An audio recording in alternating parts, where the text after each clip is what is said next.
എടാ വിജയ, എന്താടാ ദാസ?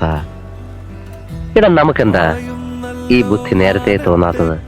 ഏത് ബുദ്ധി? അല്ല, കണ്ടവന്റെ ഇടിയും തൊഴിയും വാങ്ങി നക്കാപ്പിച്ച ശമ്പളത്തിന് ജോലി ചെയ്യുന്നതിന് പകരം ഇതുപോലെ സ്വയം ബിസിനസ് ചെയ്യാനുള്ള ബുദ്ധി. ദാസ, ഓരോന്നിനും അതിൻ്റെതായ സമയമുണ്ട് മോനെ.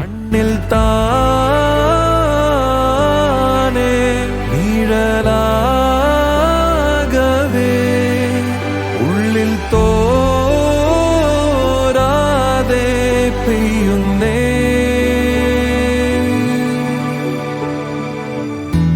മായുന്നല്ലോ മാനത്തെ പൊൻതിരി വാർന്നു പോ, തേങ്ങുന്നല്ലോ തീരങ്ങൾ നോവിലലിഞ്ഞു പോ.